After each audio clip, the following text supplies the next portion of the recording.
And I just wanted to give you 10 tips for improving your English, okay? Okay, the number one tip, of course, is buy Speak Out, but I'm not going to write that here. I'm not going to have that here. Keep a notebook. Do you keep a notebook? Yeah, write down all the new language in your notebook. Find friends to study with, preferably intelligent, friendly friends, okay? Helps motivate you. Read online newspapers in English. I'm sure, do you watch YouTube clips already? Yeah. Yeah, watch short clips in English on things that interest you. If you can, connect with people from other countries. Who's on Facebook? Quite a few of you, some of you. Are you on Instagram? Snapchat? Okay. Connect with other people through social media in English. Study a little every single day. Even if it's only 5 minutes, study a bit regularly. Use audio books for listening. Read anything you like reading. I always tell students whose level is very low to read comic books because the pictures help them to understand the words. Your English is too good for comic books, so read anything else. Take international exams. Who is preparing for a big exam right now? Any of you going to take exams? Who's going to take an exam this year? No one? No exams? Who's going to take an exam in the next 10 years? Okay, lots of you, right. It gives you a goal. And the final one, which is the most important of all, and is very, very difficult, is this. Find a girlfriend or a boyfriend who speaks English as their native tongue. Okay, students, thank you very much for listening. It's been great talking to you. Good luck with everything.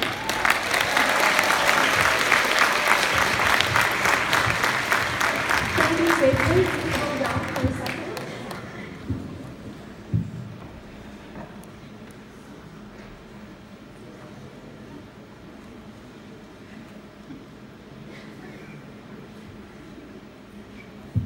A lot of English speaking today, yeah?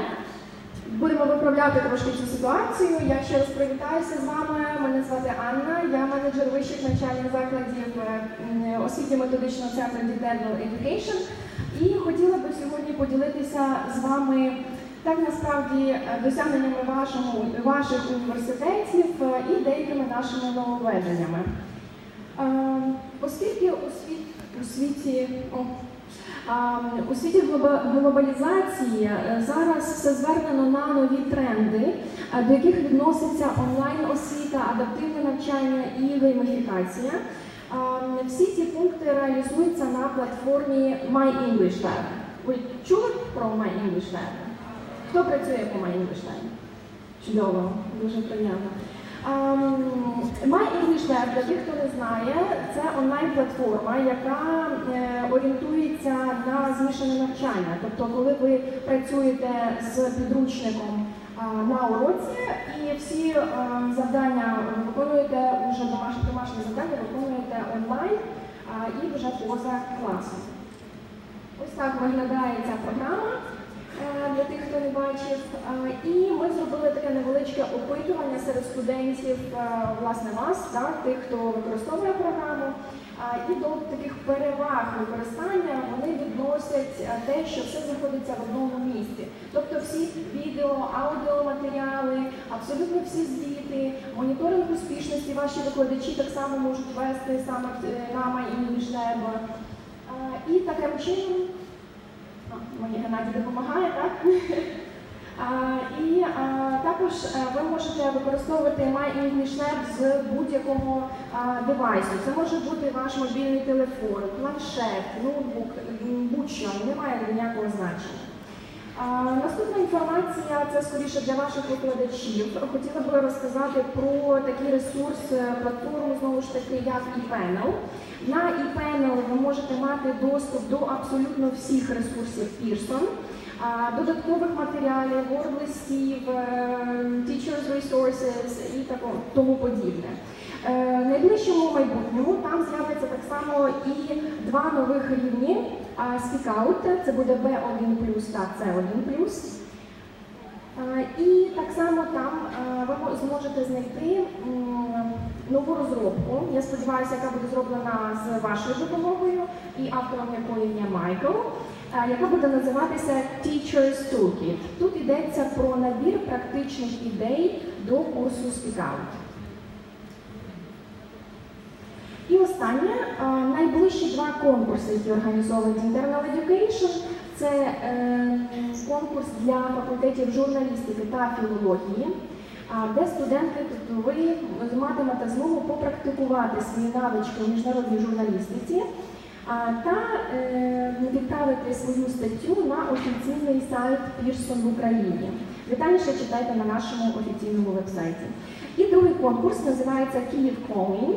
Тут я попрошу Майкла. Michael, I need you here.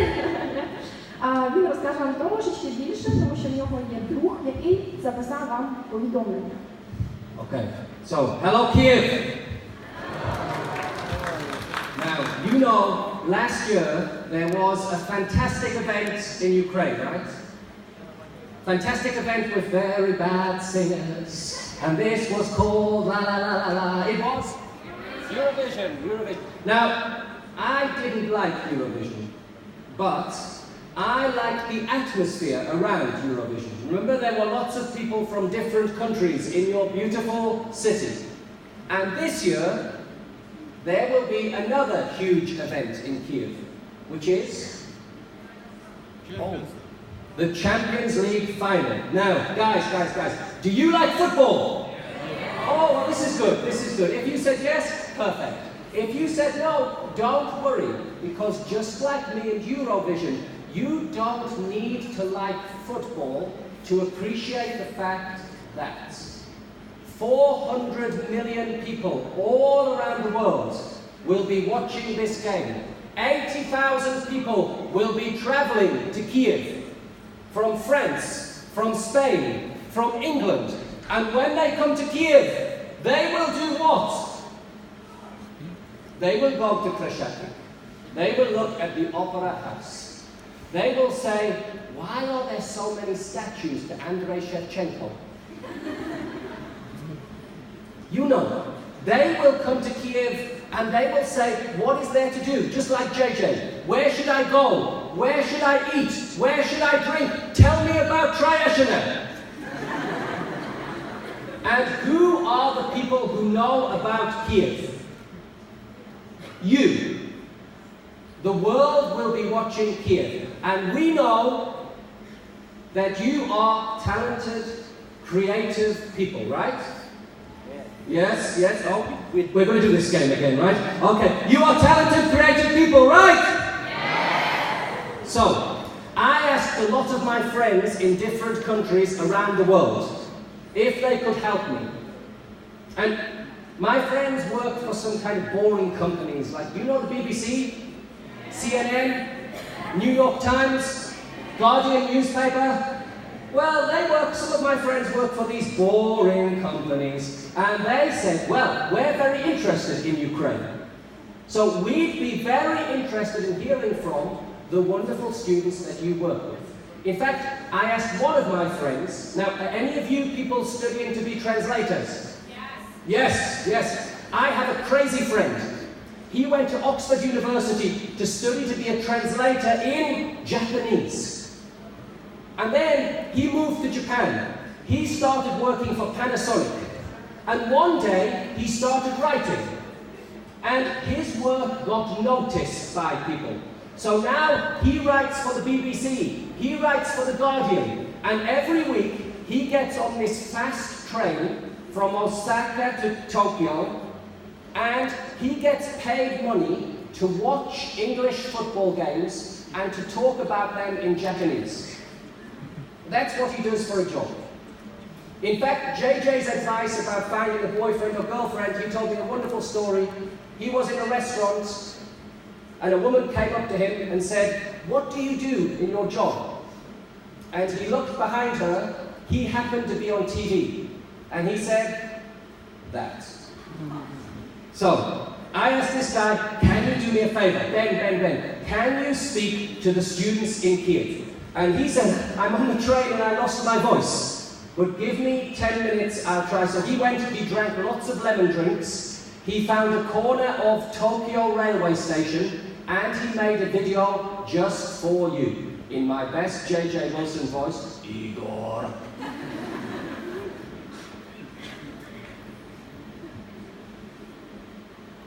Hi there. My name's Ben Mabley and I'm a football commentator based here in Tokyo, Japan.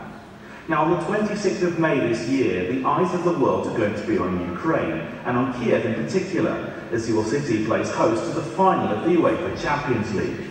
Before that game, broadcasters from all around the world, including here in Japan, are going to be travelling out to Ukraine. But to be honest, we've got a bit of a problem because none of us really knows much about Kyiv except for the football. And here's where you come in. What I'd love you to do is to make us a short video, 5 minutes, 10 minutes, 15 minutes long, in English of course, and tell us more about your city. Where are the places to go in Kyiv? What should we do when we're there? What should we see? What should we eat? What should we drink? What are the great things about Kyiv that make it such a good place to be? The deadline for submissions is Monday the 30th of April, and I really hope as many of you as possible take this opportunity to get involved and to show us what's so good about your city. It's a great opportunity to get involved with this competition. It will look great on your CV. For those of you who want to get involved in the media or with international companies in future, it's a great opportunity, I think. And I really hope to see lots of videos and to learn loads more about your city. So, what Ben told me is this. Well, first what I can tell you is this. If you make a video by yourself or in a team of 5, and you show the world the beautiful city of Kyiv, 10 teams will definitely be on the Pearson website. But after this, my judges, 10 judges, film producers, video journalists, novelists, writers, broadcasters, translators will be watching your work. And Ben already asked me, will the videos be professional? And if I look at you, I think some of them will be very professional. And he said, well, I have to make a preview show for my TV channel in Japan. And do you think it would be possible to use some of these videos in that? I don't know, guys, would you like to be on Japanese TV? No. You don't have to eat 10 tons of sushi and dress as a samurai. So, if you want and you have the talent and the motivation, anything is possible. People all around the world will see your work. And the very least you can do is put on your CV, on your resume, I participated in an international competition with Pearson and judges from the BBC, New York Times, CNN, Guardian. And when you go for a job after university, people will be impressed by this. And there will also be prizes. But that's later. So keep watching, and we will give you all of the information you need about this wonderful competition. But I said there will be prizes. And there will be prizes very, very shortly too, because the last thing we have today is, can you guess? It's a test. Yes, 50 questions. What can you remember about J.J. Wilson? No. It is a lottery. And I think you all have numbers, right? You all